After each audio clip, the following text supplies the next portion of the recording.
Hace 10.000 años, hasta la domesticación de animales y plantas, los seres humanos se reunían en pequeñas bandas nómadas e igualitarias compuestas de unas 100 personas cuya elevada movilidad les permitía consumir los recursos inmediatamente disponibles en su almacén primitivo de víveres. Marx.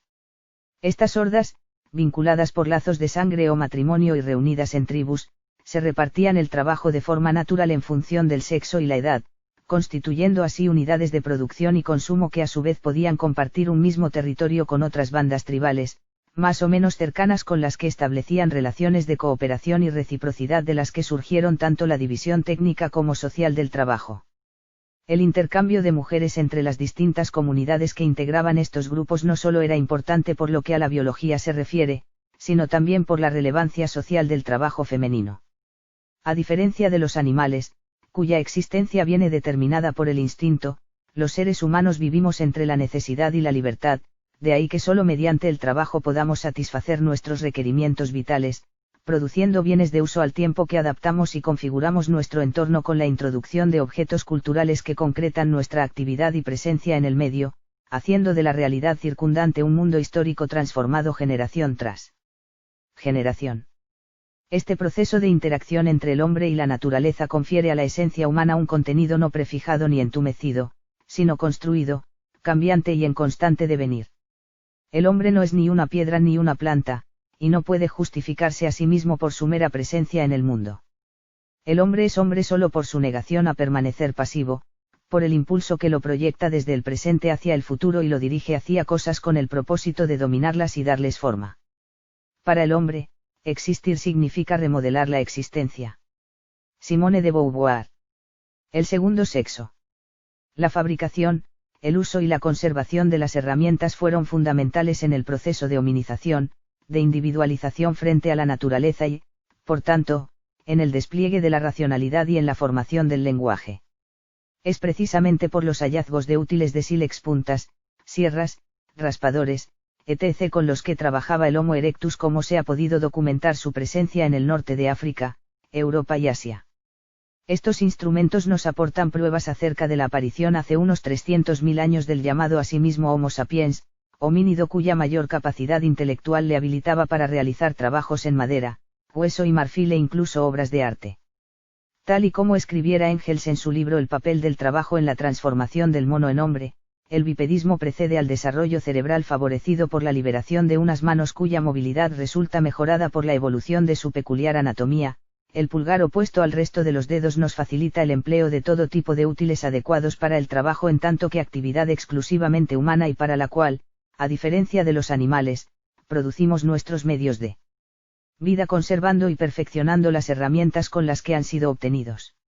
La mano no es solo el órgano del trabajo, sino también producto del mismo. Mediante la práctica va adquiriendo la habilidad que requieren obras como las pinturas de Rafael, las estatuas de Thorvaldsen o la música de Paganini e incluso la reflexión fantástica de las cosas humanas en la mente humana, la religión. Ninguna de las grandes cumbres de la humanidad ha aparecido por encanto, por más que el poder fetichice el trabajo intelectual ocultando el dolor y la explotación del trabajo manual que le sirve de sustento.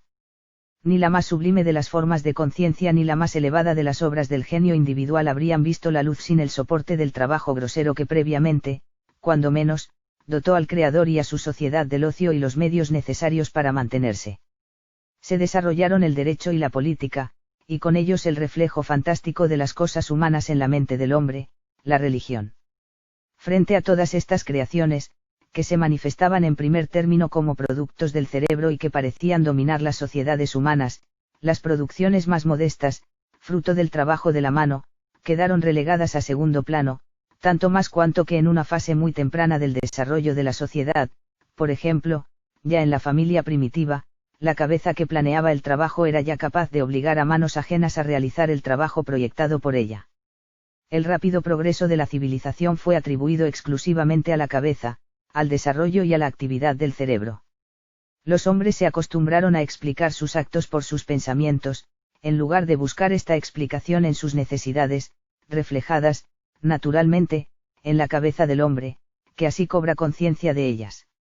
Así fue como, con el transcurso del tiempo, surgió esa concepción idealista del mundo que ha dominado el cerebro de los hombres, sobre todo desde la desaparición del mundo antiguo, y que todavía lo sigue dominando hasta el punto de que incluso los naturalistas de la escuela darwiniana más allegados al materialismo son aún incapaces de formarse una idea clara acerca del origen del hombre, pues esa misma influencia idealista les impide ver el papel desempeñado aquí por el trabajo. F. Engels. El papel del trabajo en la transformación del mono en hombre. La cultura tampoco es un agregado de la biología. El trabajo es consustancial al ser humano, por lo que trasciende no solo la acción instintiva, sino también cualquier identificación con la actividad laboral remunerada a la que en la actualidad va asociado. Gracias a él y mediante las relaciones que nos obliga a establecer tanto con la naturaleza como con otras personas, no solo producimos el mundo, sino que también nos hacemos a nosotros mismos dando lugar a la vida social, sus formas históricas y la conciencia que en cada momento la recubre. La crítica marxista al capitalismo parte precisamente de la deshumanización a la que éste somete tanto al trabajo como a sus productos en virtud de una doble reducción, la de la persona a productor de plusvalías y la de los bienes en que se ha objetivado el esfuerzo a valores de cambio enfrentados a su valor de uso, es decir, el poder del dinero sobre aquello a lo que en realidad representa.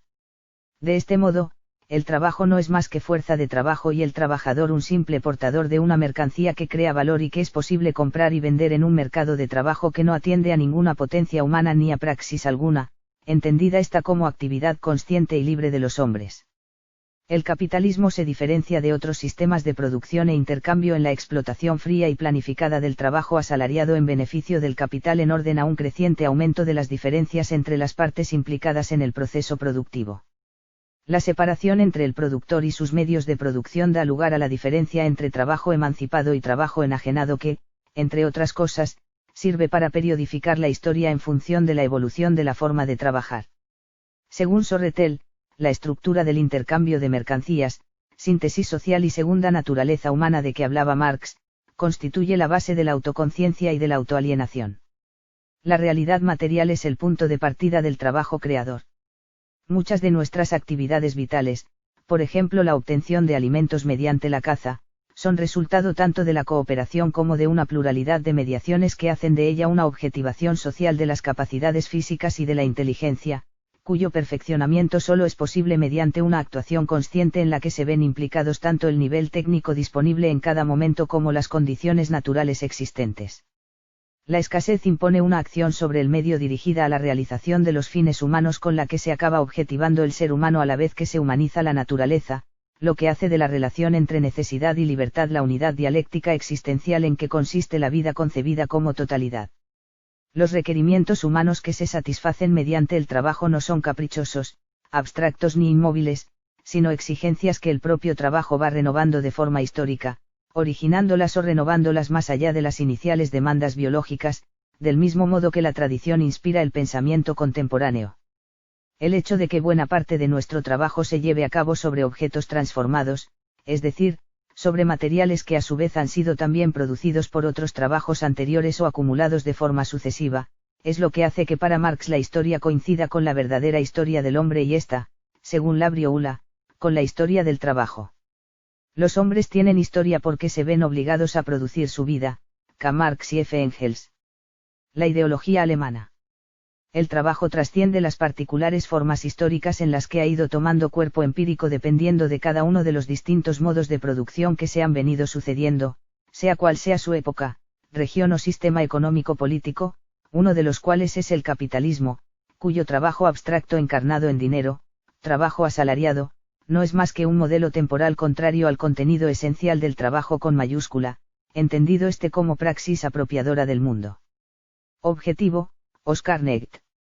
El trabajo enajenado, heterónomo, reduce esta esencialidad a mero objeto de explotación que se compra y se vende al menor precio posible, lo que lo vuelve deliberadamente contrario a las exigencias fundamentales de una vida digna, instrumentalización lucrativa del ser humano que lejos de entrar en conflicto con el imperativo categórico kantiano más bien parece formar parte de la esencia de su sujeto trascendental.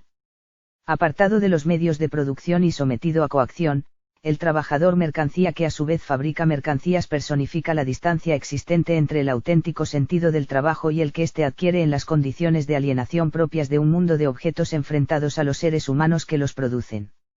El trabajo que comenzó siendo emancipador se transforma con el capitalismo en una condena que nos escinde física e intelectualmente, mortificando el cuerpo y arruinando el espíritu. El misterio de la forma mercancía consiste, pues, simplemente, en que presenta a los hombres los caracteres sociales de su propio trabajo como caracteres objetivos de los productos mismos del trabajo y, por lo tanto, también la relación social de los productores al trabajo total como una relación social entre objetos que existiera al margen de ellos. Por obra de este quid pro quo, los productos del trabajo se convierten en mercancías, en cosas suprasensibles o sociales, es pura y simplemente la determinada relación social entre los hombres mismos la que asume entonces para ellos la forma fantasmagórica de una relación entre cosas, K. Marx. El capital. Esta concepción corrompida y desnaturalizada del trabajo desplaza el pensamiento de lo racional a lo mitológico a fin de racionalizar el antagonismo entre quienes trabajan y quienes se apropian del excedente. La prohibición de tomar conciencia sobre este hecho supone un repliegue de la razón que interioriza el concepto brutal de lo moderno con el que el trabajo se ha alejado de la praxis libre hasta convertirse en actividad forzada e indeseada que se impone a una voluntad que por querer negar el conflicto se acaba impugnando a sí misma. La integración siempre se hace contra los productores cuya sumisión les arroja a la búsqueda de empleos por más hostiles que resulten sus condiciones económicas, morales, jurídicas o ambientales, ya sean físicas, ruidos, humos, o sociales, compañías no deseadas, subordinación a personas cuya preeminencia tan solo viene dada por los más espurios motivos. El trabajo alienado enajena al trabajador de lo que ha producido, de toda su actividad y con ello también de su propio ser consciente, pero la lógica del capital es ajena a ese drama humano, su objetivo era forjar un trabajador adaptado a sus requerimientos y lo ha conseguido, un instrumento portador de fuerza de trabajo, predador de sí mismo e incapaz de cuestionar el sistema que lo esclaviza. Sin experiencia libre no puede haber conocimiento de la libertad, por lo que la crítica de la economía política, cuyo objeto lo constituyen las leyes sociales que rigen la producción y distribución de los bienes, debe seguir argumentando la diferencia que existe entre el trabajo emancipado y aquel otro al que Marcuse denomina catástrofe de la existencia. En los Grundrisse, Marx aclara que el tiempo que no dedicamos al trabajo no lo gana la ociosidad, sino la cultura que mediante el desarrollo de las facultades humanas es la única capaz de completar en nosotros la tan traída y llevada esencia humana.